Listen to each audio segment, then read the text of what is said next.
अस्सलाम वालेकुम स्टूडेंट, कैसे हैं आप? खैरियत से हैं? आज हम ये जो चैप्टर है हमारा चैप्टर नंबर फर्स्ट, हमने प्रीवियस लेक्चर में इसके कुछ डेफिनेशंस सीखी थी और आज हम इसके क्वेश्चंस को सॉल्व करने की कोशिश करेंगे। अगर आपने वो डेफिनेशंस तैयार की होंगी तो फिर मेरा ख्याल है कि आपके लिए इतना मुश्किल नहीं होगा। जैसे ये पहला एक कॉन्सेप्ट है ऑर्डर ऑफ मैट्रिक्स। तो ऑर्डर हमने देखा था क्या होता है जी कि which specify the number of rows and number of columns in a matrix, कि किसी भी मैट्रिक्स में कितने नंबर ऑफ़ रोज़ हैं और कितने नंबर ऑफ़ कॉलम्स हैं, वो उसका ऑर्डर कहलाता है। जैसे हमारे पास एक एग्जांपल मैंने लिया यहाँ पे, ये एक्सरसाइज 1.1 का क्वेश्चन नंबर 1 है। उसमें ए जो गिवन है हमें क्या है जी, 2, 3, -5 एंड 6। तो इसका ऑर्डर क्या होगा?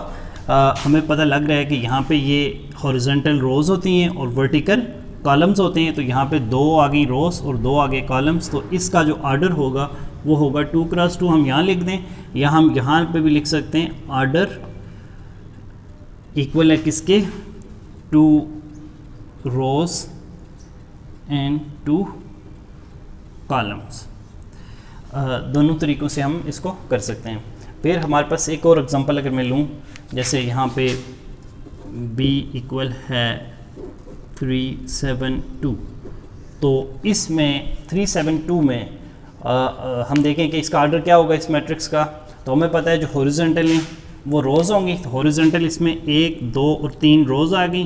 3 क्रॉस कॉलम कितने हैं जी, वर्टिकल 1, तो 3 क्रॉस 1 इसका आ जाएगा हमारे पास ऑर्डर। फिर एक और एग्जांपल यहाँ पे ले लेते हैं। C इक्वल हमारे पास ये एक मैट्रिक्स है। तो इसमें क्योंकि एक ही एलिमेंट गिवन है तो इसमें क्या हो जाएगा जी कि इसका ऑर्डर हो जाएगा हमारे पास 1 क्रॉस 1। अगर हम डेफिनेशन को अच्छा कर लें, कॉन्सेप्ट को समझ लें, तो फिर हमें किसी भी तरह का क्वेश्चन आ जाए तो हम उसका ऑर्डर बता सकेंगे। और ये वैसे भी MCQs में आपको आ सकता है। उसके बाद दूसरा कॉन्सेप्ट हमने जो पढ़ा था वो है जी इक्वल मैट्रिक्स का। इक्वल मैट्रिक्स कौन से होते हैं? हमने इसके लिए 2 कंडीशंस पढ़ी थी, 2 बेसिक कंडीशंस हैं। पहली कंडीशन ये है कि both matrix A and B having equal order. ठीक है जी, ऑर्डर उनका होना चाहिए सेम। अगर सेम ऑर्डर होगा, और दूसरी कंडीशन ये है कि दोनों के जो क्रॉस स्पैनिंग एंट्रीज़ हैं वो होनी चाहिए इक्वल, ऑर्डर होना चाहिए सेम। और इसके लिए हम छोटा सा कीवर्ड लिख लेते हैं, हैविंग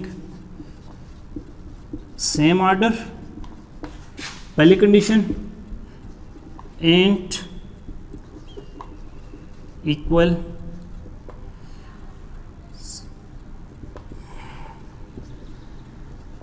क्रॉस स्पैनिंग एंट्रीज। अच्छा, ये 2 कंडीशन हमने मेट करा देनी है। कौन सी 2 कंडीशन है? Having same order and equal cross spanning element या एंट्रीज। जैसे हमारे पास कोई ए मैट्रिक्स है 2, 3, 7, 1 + 3। तो इधर हमारे पास बी मैट्रिक्स है, वो है जी 1 + 1, 3, 7, 4। तो हम ये कहेंगे ए और बी इक्वल हैं। क्यों? क्योंकि इधर 2 है तो यहाँ पे 1 + 1 2 होता है, यहाँ 3 है तो ये भी 3 है, 7 है तो 7, और इसी तरह से 1 + 3 4, और ये भी 4 है। तो इसका मतलब है ए इक्वल आ जाएगा बी के। आपको जो क्वेश्चन नंबर 2 दिया हुआ है इसमें काफ़ी सारे मैट्रिक्स दिए हुए हैं, A, B, C, D और H, J केस तक हैं। तो आपने यहाँ पे इनको चेक करना है। जैसे पहला है ए मैट्रिक्स, इसमें हमारे पास ए की फिगर है 3, और उसको अगर हम इन पूरे केसेस में कंपेयर करें तो कोई और मैट्रिक्स उसके साथ मैच नहीं कर रहा। और बी में है 3 और 5, और बी हमारे पास मैच कर रहा है किसके साथ जी, आई के साथ, क्योंकि 3 और 5 वहाँ पे उसमें मौजूद है। तो सिर्फ हमें इसका कॉन्सेप्ट सीखना है, यहाँ पे कॉन्सेप्ट आ जाएगा तो आपके लिए मुश्किल नहीं होगा। और इसी तरह से हमारे पास बी जो है वो है आई के बराबर, और फिर डी है हमारे पास वो है डी का भी कोई इक्वल नहीं है। इसी तरह से ई जो मैट्रिक्स है वो हमारे पास एच के बराबर है। आपने इसको सोल्यूशन दूसरे सवाल का ऐसे बनाना है, जैसे मैंने कहा था कि बी किसके बराबर है, आई के, एक ये सोल्यूशन बन जाएगा। फिर इसी तरह से ई बराबर है एच के, आप यूँ लिख देंगे ई इक्वल आ गया एच के, और इसी तरह से हमारे पास एक केस है नेक्स्ट वाला जो जी है, और एफ जो है वो जी के बराबर है, एफ इक्वल है जी के, और देन एफ के बाद हमारे पास एच को हम कर चुके हैं, आई को भी लिख चुके हैं, और जो है हमारे पास जे वो हमारे पास इक्वल है किसके जी, ई के, जे बराबर है ई के और वो बराबर है किसके, एच के, ये तीनों बराबर हैं। तो इस तरह से हमारा ये 2 क्वेश्चन कंप्लीट हो जाएंगे। अब जो हमारा तीसरा क्वेश्चन है ये बहुत ही इंपॉर्टेंट क्वेश्चन है, क्वेश्चन नंबर 3। इसको ज़रा आपने गौर से समझना है क्योंकि ये ऐसा क्वेश्चन है कि ये पेपर में आ सकता है और बहुत ही आसान भी है, अहम भी है। कहते हैं find value of a b c and b which satisfy the matrix equation. हमने इक्वल मैट्रिक्स की डेफिनेशन में ये 2 कंडीशन पढ़ी थी, एक ये कि 2 मैट्रिक्स का ऑर्डर सेम हो, और दूसरी कंडीशन ये थी कि जो क्रॉस पेंडिंग एलिमेंट्स हैं, जैसे यहाँ पे a प्लस सी है तो this must be equal to 0। अब 0 के इक्वल क्यों है, क्योंकि ये कंडीशन को फुलफिल करेगा इक्वल मैट्रिक्स की। अब यहाँ पे ये जो हमें 2 मैट्रिक्स गिवन है ये इक्वल हैं, ये हमें बता दिया गया जी कि ये दोनों इक्वल हैं, तो इनका ऑर्डर तो सेम है, और दूसरी कंडीशन ये है कि इनके क्रॉस पेंडिंग एलिमेंट इक्वल होने चाहिए, तब ये बराबर होंगे। तो अब हमने क्या करना है, हमने ए बी सी डी की वैल्यू फाइंड आउट करनी है। ए बी सी डी की वैल्यू में फाइंड आउट करने के लिए जो दूसरी कंडीशन है इक्वल मैट्रिक्स की, उसको सामने रखना है और उसको मीट कराने की कोशिश करनी है। ये अंडरस्टूड है कि जब ये 2 मैट्रिक्स इक्वल हैं तो इनके करस्पॉन्डिंग एलिमेंट इक्वल होंगे, तो हम इनको इक्वल के इसके दोनों को इक्वल रख के सॉल्व करेंगे और फिर जो ए बी और सी डी की वैल्यू निकाल लेंगे। जैसे हमारे पास पहली कंडीशन बनेगी ए प्लस सी किसके बराबर है, 0 के, तो हम यहाँ लिखेंगे ए प्लस सी इक्वल 0। ये हमारे पास इक्वेशन बन जाएगी फर्स्ट। इसी तरह से a प्लस 2b किसके इक्वल है जी, -7 के, a प्लस 2b इक्वल आ जाएगा -7। इसी तरह से हमारे पास है c-1, this should be equal 3। हम थोड़ा सा गैप देके यहाँ पे लिखते हैं c-1 इक्वल है जी किसके, 3 के। और last and final one 4d, ये इक्वेशन है 3 क्योंकि ये इक्वेशन थी 2, और 4d-6, 4d-6 इक्वल है 2d के। अब ये इक्वेशन होगी हमारे पास 4। इन 4 इक्वेशंस को हमने सॉल्व करने हैं और a, b, c और d की वैल्यू फाइंड आउट करनी है। अब हम अगर देखें तो सबसे आसान इक्वेशन जो है सॉल्यूशन की तरफ वो है हमारे पास इक्वेशन 3। इक्वेशन 3 कौन सी है जी, ये वाली। इसमें क्या है, c-1 इक्वल 3 है, तो हम यहाँ से अगर देखें c इक्वल हो जाएगा 3 माइनस उधर जाके प्लस हो जाएगा +1, तो c की वैल्यू कितनी आ गई, 4। बड़ा सिंपल है ये। पहले हमने इक्वेशन बनाई, इक्वेशन कैसे बनाई कि जो क्रॉस पेंडिंग एलिमेंट है वो इक्वल हैं, उनको बराबर रख लिया है। तो c-1 इक्वल 3 के था, अब ये माइनस का 1 उस तरफ लेके बराबर के, तो 3 + 1 हो जाएगा जो कि 4 होता है, और c की वैल्यू हमारे पास आ गई यहाँ से।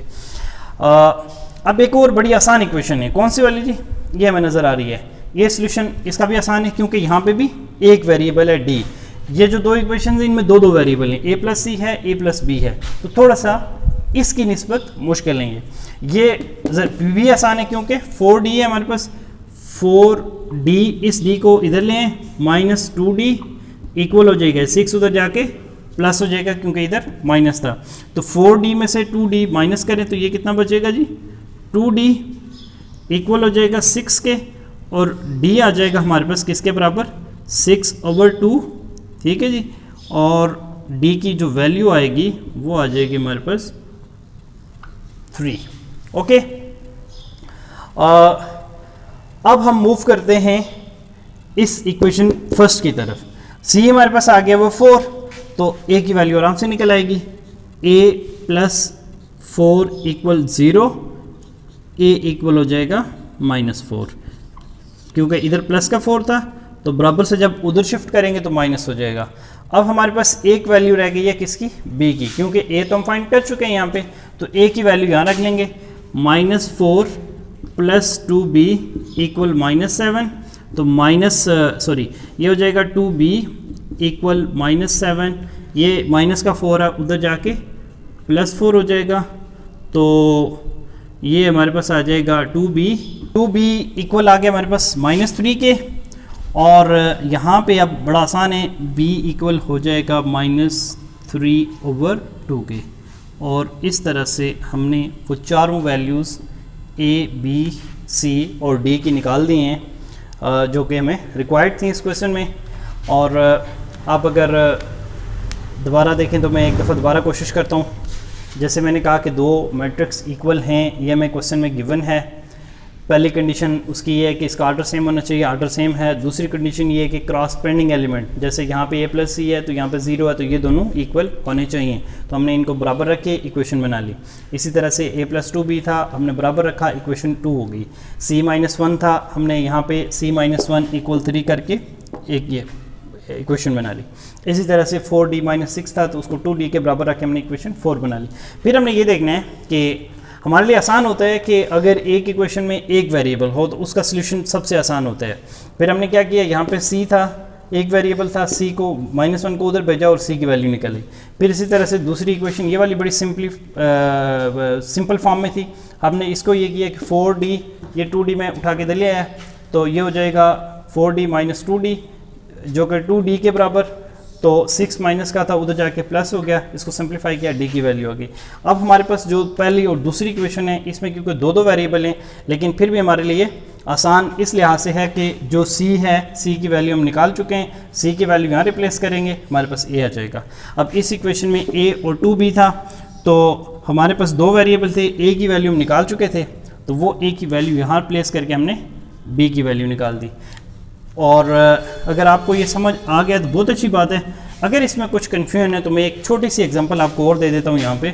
जैसे हमारे पास एक क्वेश्चन है, उसमें ए हमें हो जी गिवन, बल्कि एक मैट्रिक्स गिवन हो 2 4 8 6, और इधर एक मैट्रिक्स हो a b c और d।